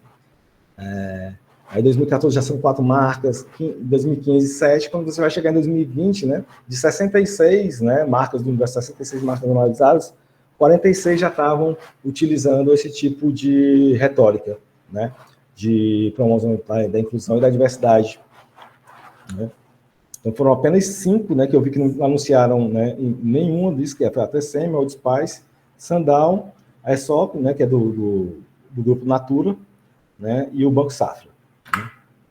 Bom, isso que eu já tinha mostrado, né, aí tem alguns que se utilizam de forma recorrente dessa comunicação nesse período, né, que são essas aí, a Skol, né, que principalmente ali entre 2016 e 2019, a Avon, né, que é constante também desde 2016 até hoje, Dove tem algo ali também, Natura, né, tem muito forte também até hoje, né, Natura, Grupo Boticário, que comprou a Avon, né, há uns 2 anos, Burger King, por incrível que pareça, mas o Burger King ele tem um aspecto ali que eu deixei marcado, porque ele escolheu um segmento, ele sempre faz anúncios para a Parada de São Paulo, né, da diversidade, então em junho, julho, ali tem sempre propagandas do Burger King, né, com o público... com público não, né? Com LGBTQIA+, como protagonista, né? A Vivo também tem isso, desde 2016, né? Campanhas voltadas para isso, né? Tem alguns filmes já falando de casais homoafetivos, de uma criança com seu cabelo, né? Íntimos, né? Que é de absorvente, que aí fala sobre, muito forte, eu não separei o material dela, mas é interessante, que ela vai falando sobre o protagonismo feminino e a questão da menstruação, e também fala de empreendedorismo feminino. Então, se eu estou falando que inclusão e diversidade é uma retórica de responsabilidade social frente à crise, né, do capitalismo, né, essa crise de reputação, uma outra vertente, mas que não trago para a minha pesquisa, mas que eu observei, né, também está ocorrendo, é a questão do empreendedorismo. Né?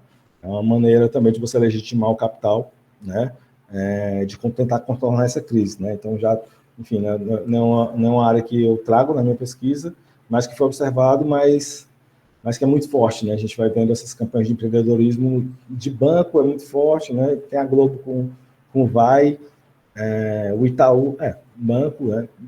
E, assim, no Íntimos também, né? Marca de absorventes que também faz isso muito forte. CIA e também o Itaú, né? As campanhas do Itaú do Ler para uma Criança, né? Que é o braço de responsabilidade social do banco, assim, né? Tem os filmes que são bem significativos, né? De narrativas contra-estereotípicas, né? Ali do filme do astronauta, né? Que usa a música do David Bowie, né? Que era Starman, vira Stargirl.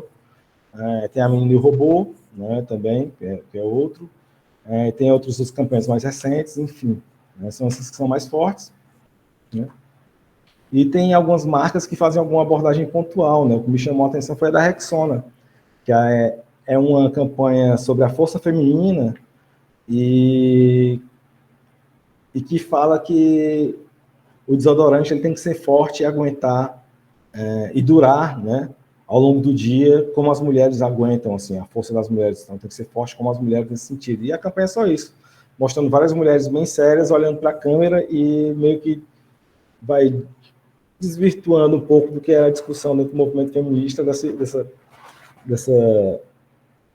força feminina que é colocada ali, né? E até eu coloquei ali, né? As mulheres são fortes, sem porém, e as mulheres fortes transpiram, pô. Né? Você esvazia o discurso político, né, do movimento feminista das mulheres enquanto fortes, né? E também do McDonald's ali, que teve essa homenagem do Dia das Mulheres, né, que foi bem controversa, que colocaram colocaram lojas apenas sendo operadas por mulheres, né? Então, sim, né? O que isso quer dizer? Onde é que estão os homens dessa loja? Eles ganharam folga? Não ficava muito claro, né? Mas é que mostrar que a força feminina é isso, assim, né? Então, o que eu observei, assim, né? Grande parte dos anúncios foram veiculados em datas comemorativas, né? Então, o Dia Internacional da Mulher virou um ponto muito forte para você veicular esse tipo de retórica. Dia do Orgulho, né? Dia LGBTQIA+, Dia da Consciência Negra, né? E aí é o que a Laura Corrêa, ela é dona de publicidade de homenagem, né? Então, sim, né? O que eu constatei, assim, né? Da pesquisa em si, é que, de fato, há essa retórica, né? A função dessas publicidades é construir uma imagem pública, né? São várias corporações, né? De que todos têm oportunidade, né? A partir dessas campanhas de inclusão, de que o capitalismo está se remodelando, né? Está se ajustando, e que se nem todos tinham oportunidade, a partir de agora, com essas vagas, né? De inclusão, que são colocadas não apenas, né? Na produção cultural, mas também nas corporações, né? Todos vão ter alguma oportunidade, né? Então, você vê cada vez... É um tipo de retorno que ela funciona não apenas enquanto modo de apresentação na publicidade, ela funciona de duas formas, né? Muitas dessas empresas, elas não apenas anunciam, né? Mostrando outros modos de ser, né? De mulheres, né? De negros, né? De LGBTQIA+, enfim, né? Mas também ela anda meio que casada de que agora não, né? A gente está fazendo um processo de inclusão na nossa empresa, né? Abrindo vagas com cotas, né? Para negros, né? Para mulheres no cargo de geração, enfim. Mas se a gente está falando realmente se vai ter uma inclusão real ou não, né? Se realmente essas corporações estão dispostas a incluir as pessoas que hoje não participam desses processos produtivos, a gente não está mais falando de capitalismo em si, né? Se houver uma inclusão real, de fato, ok, né? Pô, o capitalismo não é. O capitalismo, ele depende da exclusão, né? Apenas o que a gente vai estar gerando, né? Esse discurso, enfim, por mais que seja um avanço, mas aí o nosso papel enquanto pesquisador é olhar isso de forma crítica, né? Porque muita gente está olhando para essa publicidade, para essas publicidades e batendo palma, né? Mas essas ações estão se encerrando aí, né? Elas não estão indo além. E se a gente está pensando numa sociedade mais justa, né? A gente tem que ir para além dos modos de apresentação. Isso é apenas um pequeno passo, né?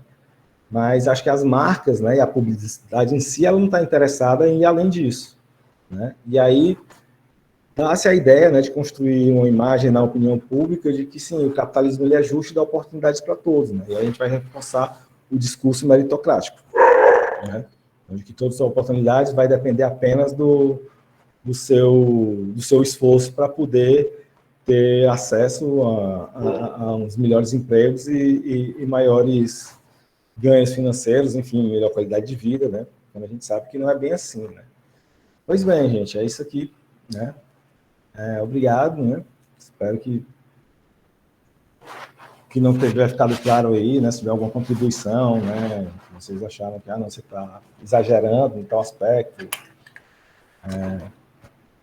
Podem criticar, né? Enfim, né? Ninguém é dono da verdade aqui, a gente está construindo conhecimento e isso aqui é apenas uma contribuição, mas, como isso, a pesquisa, por mais que ela está feita, ela ainda não está escrita, então dá tempo de mudar, né? Então, que vocês chamarem a atenção aqui vai contribuir, né? Para a versão final do trabalho. Bruno, parabéns. Eu acho que é um trabalho assim bastante fôlego, né? Uma comparação, acho que foi bem interessante. Eu acho que corre o risco, como tu falou, né? Foi 2019 e a gente houve um processo de retrocesso a partir de 2018 muito significativo. Muito do que das conquistas que haviam, elas foram, de certa maneira, perdidas, né? E aí a gente ainda se depara com várias coisas. Obviamente que a propaganda ainda está indo com muita calma, mas é uma realidade que a gente vai ter que novamente enfrentar.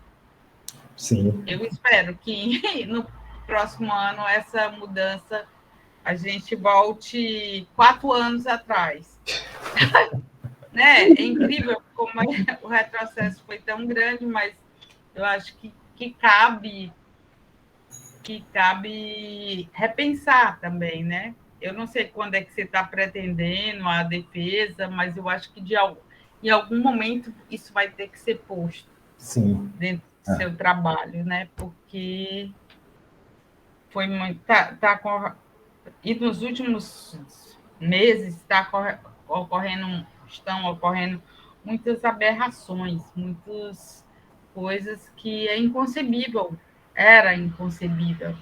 Então, eu acho que é um trabalho bem relevante e mostrar, né, que as empresas, quando elas tentam ser inclusivas, né, tentam se inserir dentro desse contexto, elas não estão fazendo isso porque, de repente, elas descobriram que realmente as pessoas têm que ser incluídas socialmente, as pessoas precisam ser respeitadas.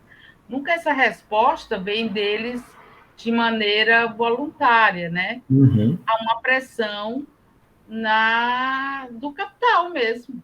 Sim. É o lucro, é a ameaça ao lucro. Então, é importante a gente observar isso. E o que me chamou a atenção, assim, que são discussões que não são novas na publicidade, né? A questão de objetificação feminina e de negros na propaganda são coisas que vêm, pelo menos, desde a década de 80 muito forte, né? E no momento que foi feita a Constituição em 88, debateu-se muito forte, né? Porque em 88 fez 100 anos da abolição da escravidão. E debateu-se a questão do negro na publicidade. E ali foi completamente ignorado, as pessoas já sabiam desse problema. Por que só colocaram agora? Né? Muito da minha pergunta quando eu fui desenvolvendo essa pesquisa foi por que agora e não antes? A gente vai entendendo quais são as retóricas que são mais adequadas a cada momento histórico, né? E como eu pautei um pouco pela crise de 2008, né, tem um autor que eu utilizo, que é o Yuri Tonelli, ele estuda as crises do capitalismo, né? Ele é da Unicamp. E ele fala assim que as mulheres e os negros foram os mais afetados com a quebra dos bancos, né? Que foi, enfim, né? O mundo todo foi escalonando, aqui no Brasil chegou em 2014, né? Os países mais periféricos, né? E foi pessoas que perderam emprego, ficaram em casa, mulheres sendo violentadas, estupradas, né? Negros que perderam, que tinham condições, né, de poder de compra, que perderam compra, perderam suas casas, né? E aí você tem esse rearranjo, né? Aí para pareceu ser oportuno trabalhar esse tipo de retórica só agora, né? E não antes. Sim, concordo. É bem interessante a gente parar, assim, às vezes a gente não reflete isso dentro do próprio curso de publicidade, né? Uhum.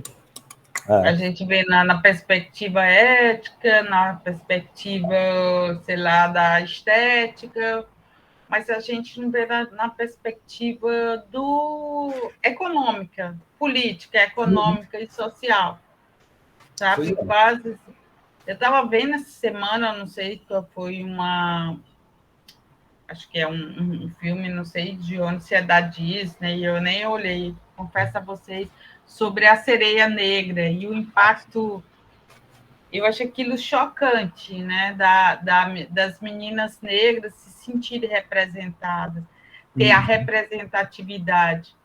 E parece tão básico, né? Que a gente pensa que isso já está, digamos, normalizado, faz parte, mas não é real. Não é. Isso é uma questão importante. Era isso, eu te agradeço muito. E eu acho que alguém tem mais o que perguntar, alguém. Bruno, eu sou Daniela, sou pesquisadora da UERJ, aqui, Universidade do Rio de Janeiro. Adorei sua pesquisa, sua apresentação foi excelente. Várias anotações aqui, parabéns pelo seu trabalho. Eu queria só ver com você quando comentou do livro sobre o racismo estrutural, era um livro do Silvio Almeida esse? Não, existe o do Silvio Almeida, mas tem o do Denis de Carvalho. Denis de Carvalho. Denis de Carvalho. Ah, tá ótimo. Da USP, né? Muito bom. Ele atua mais ele tem a visão mais da economia política da comunicação, né? Então. Entendi. Não, é muito bom para a gente poder reunir esse tipo de leitura, né? Porque esse é um debate que precisa ser colocado muito, muito assim, em pauta agora, né? Importante. E agora, comentando, vocês falaram desse filme da Pequena Sereia, também tem uma série nova agora, só não me recordo o nome, não sei se é uma série sobre que tem uma ligação com o Senhor dos Anéis. Sim, Anéis de Poder, né? Exato, e que está tendo uma repercussão também muito grande por conta do elenco não branco que faz parte da série, de uma crítica de muitos que estão contestando, estão criticando, não apoiando essa série, achando que realmente assim não deveria ter um elfo negro, enfim, eles estão assim, tem um debate quente acontecendo agora sobre essa série. A professão não entende que é fantasia, né? Pode ter dragão, pode ter mágico, mas não pode ter um elfo negro, né? Não pode ter, exato, não abre espaço para isso. É impressionante nos dias de hoje a gente, né, perceber esse debate desse jeito. Pois é, né? A gente vê assim como é que é forte, né, esse discurso hegemônico, né? A questão da Disney, das princesas, estou lembrando que teve alguma participação do pessoal do Brasil Paralelo, no podcast, falando sobre as princesas da Disney serem feias, né? Não são mais bonitas como antigamente, né? Tipo a Branca de Neve, a Bela Adormecida. Aí agora você tinha a Moana e essa nova Pequena Sereia, né? Que são negras, né? A Moana, ela foi baseada nos povos ali do Pacífico, né? Sim. Foge do padrão. Então, fugindo do padrão, eles acham que é feia. Padrão eurocêntrico, né?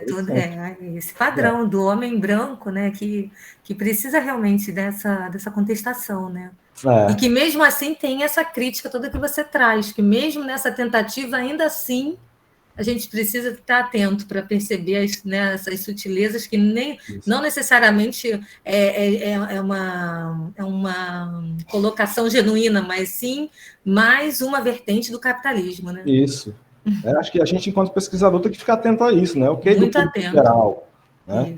Uma crítica que era muito forte da minha orientadora para mim, logo que eu entrei no doutorado, que eu comecei a pesquisa, era isso, assim, quase toda fala de publicitário, eles falavam da internet para a mudança, né?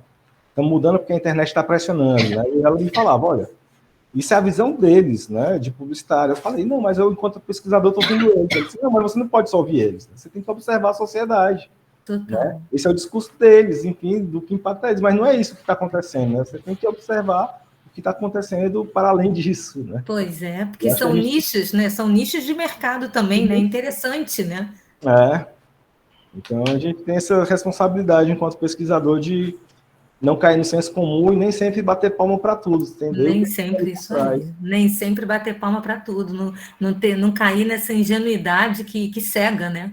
Isso, Pois é. Parabéns, Bruno, muito bom. Adorei Obrigado, participar do obrigado. grupo e escutar você. Foi muito boa a escolha do grupo, foi muito bom mesmo. Parabéns para todos que organizam e para você. Obrigado. Bruno, Oi, Fernanda. só dar parabéns aí pela pesquisa, pelo fôlego da pesquisa, né?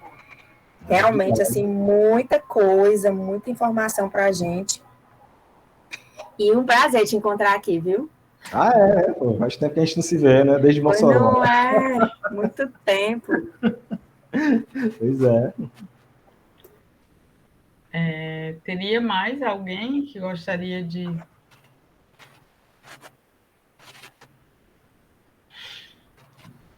Eu acho que...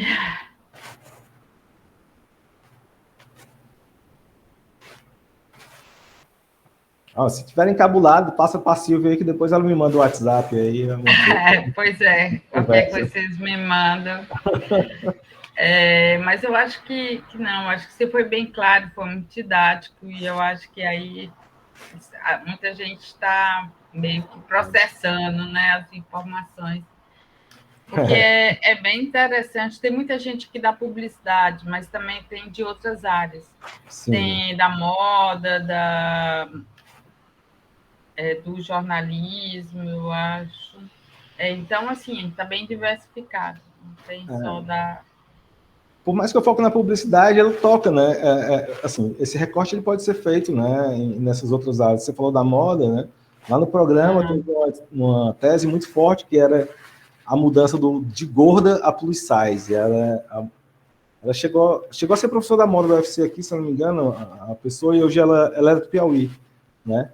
E ela vai falando de como a apropriação dos corpos gordos, né, ali pela moda, né, que você tem que tirar esse nome gordo, porque é um nome quase que pejorativo, e você passa a usar modelo plus size, né?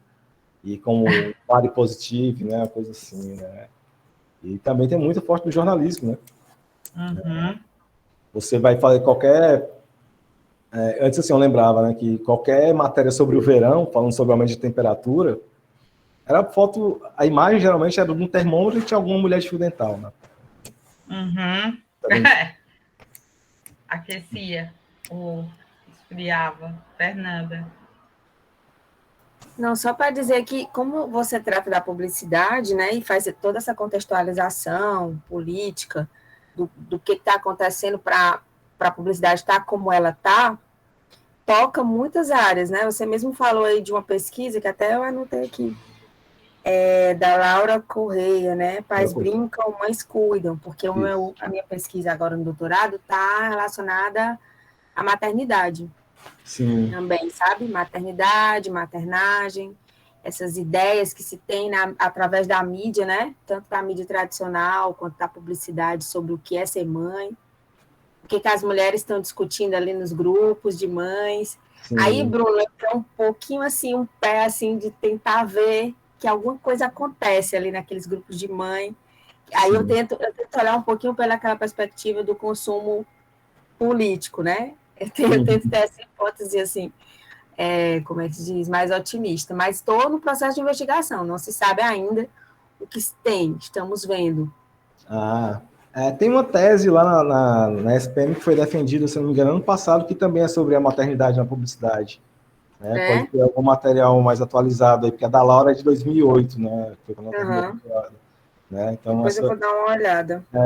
Me escapou, ela é da APP, assim, agora me escapou o nome dela, cara. Agora, enfim, mas... Eu olho ISPM, maternidade, é difícil, assim, são específicos os trabalhos, não encontra muita coisa, não. Estão bem espalhados aí. Não. Eu estou estranhando, assim, porque é a primeira vez que eu estou estudando publicidade e pesquisa em si, né? Eu pesquisava rock, pesquisei game, né? E eu sempre fui coisa muito de nicho, assim, quase não tinha ninguém. Quando eu fui estudar publicidade, é um mundo que se abre, todo mundo fala, diversos autores, né? Um encontro específico só de publicidade. Nossa, eu fico doidinho, assim, né? Propesc, né? Propesc, pois é. Uhum. Ok, gente. A Marina, acho que caiu, teve algum problema. Então, acho que a gente porque ela que fecha normalmente, né? Então, como ela não está aqui, eu vou fechar hoje. Eu gostaria muito de agradecer, eu acho que foi ótimo o nosso encontro para poder surgir essa oportunidade e divulga esse grupo, porque a gente cada vez está crescendo, né? Devagar, mas estamos crescendo, e eu acho que é importante ter uma discussão sobre consumo e comunicação e consumo, né? Aqui. Isso. E é legal, porque tem uma coisa que eu falava, aliás, né, foi o que a Helena que me falou, né, de muitas dessas pesquisas serem muito centradas ali no Sudeste, né, e de que era importante você colocar, assim, até mesmo de como eles renegam algumas pesquisas que são feitas pelos grupos daqui, acham menor, né. Principalmente até o pessoal da USP, né, porque o Alien não está aqui hoje, né, o Alien, ele poderia falar bem sobre isso ali, né. Que é um povo mais uspiano, né? Já existe um embate entre a USP e a SPM e assim, que eles valorizam muito São Paulo, assim, né? Eles acham que o que está fora de São Paulo, assim, no máximo Rio, né? Um pouco Minas, e aí o resto do Brasil são coisas de nicho, assim. Eu acho que é legal, né, mostrar que aqui também o pessoal faz pesquisa e por mais que as dificuldades que a gente tem, né, aqui, porque lá também eu já vi que a galera tem acesso muito fácil às coisas, que é uma coisa que me chamou a atenção. Evento acadêmico lá, as grandes marcas estão presentes, assim, né? Então eu lembro que fui para uma mesa de debate de racismo e estava o pessoal da Ambev lá dentro, fazendo pergunta para a Laura, né, para a Laura Corrêa, que estava na mesa, né? E isso me chamou muita atenção, tinha gente que fazia casting para publicidade e casting de atores, assim, estavam no evento acadêmico de racismo na publicidade, né? E onde eu tenho falado, assim, né, fui para a Unifor algumas vezes, né, para falar da pesquisa, e o Cláudio Sena, né, que também dava aula comigo na Facest, né, ele é publicitário, ele ainda atua no mercado, né, a gente está falando, pô, a galera do mercado não se aproxima daqui, né, eu sei que enquanto produzir, assim, né, fazer a publicidade a gente está atrás, porque não é o foco da gente enquanto universidade, né, faculdade, seja, né, eles têm o dinheiro, têm investimento para pesquisar novas mídias, saber onde investir, a gente na faculdade não tem como propor isso, né, mas pelo menos um debate mais cultural, social, a gente pode propor algumas discussões, né, e me assustou lá em São Paulo saber que, tipo, as empresas estavam lá dentro quase sempre, assim, né, sempre nesses eventos acadêmicos. A Globo é muito próximo, né, da Intercom, né, tem as pesquisas sobre novela e que a Globo financia, né, são pesquisas críticas, né. Inclusive, é uma das premiações, acho que não só do Intercom, mas também da AUCA, que era visitar, para quem era aluno da graduação, visitar os estúdios da Globo, tá? Eu acho que também a gente tem muito isso. As federais, eu acho que elas têm um distanciamento desse mercado, vê muito como uma oposição. Não estou dizendo que a gente vai seguir as regras, mas eu acho que um diálogo, às vezes, é salutar, entendeu? É importante. Isso. Até para a gente saber do que está se pensando, né? E não ficar só na análise, ser mais propositivo, talvez. Acho que a gente pode contribuir com alguma coisa assim, né? Não em termos de tecnologia, né? Mas enfim, é um trabalho de desconstrução, né? De representações, de imaginários. Eu acho que congregar os grupos, eu acho que isso é um ganho imenso que a pandemia trouxe desses nossos encontros online, da gente poder fazer, não é? Porque em outros tempos a gente não se reuniria assim. Eu acho que isso acabou sendo um lado positivo, porque a gente conseguiu aproveitar essa ferramenta, né, para fazer essas trocas. Isso é muito bom. Isso é verdade. Sim, é verdade. Foi um lado bom da pandemia, né? Se é que é. Se é que é, né? Se é que há algum, acelerou esse processo, né? Para a gente poder já estar aqui discutindo. Pois é.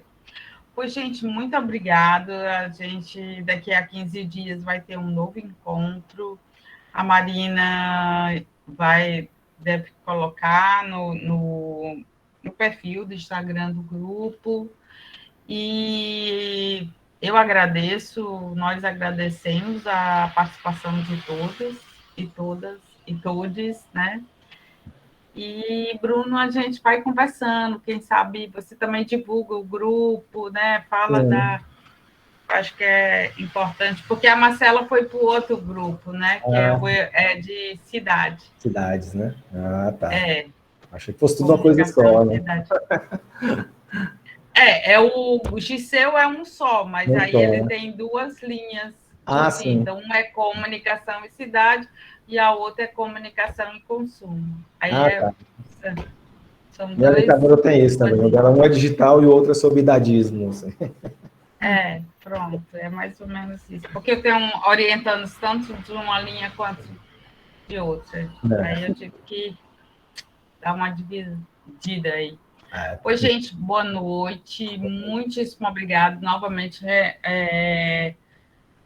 obrigada, Bruno. E a gente está aberto a sugestões. Se você quiser indicar alguma pesquisa de alguém que você conhece, sobre esses dois, dessas 2 temáticas. De consumo é só o que tem. Ótimo. Tem muita gente na minha turma de doutorado que pode, né, que tem pesquisas aí sobre questão biopolítica do consumo, né, outras questões relacionadas ao meio ambiente, até o próprio empreendedorismo, né, acho que dá para trazer a questão de algoritmo e consumo, né, então também tem... Eu acho que seria bem interessante. Pois vamos pensar nessa parceria de você vir com a gente nisso, fortalecer aqui. Falo com o pessoal lá no Drusco.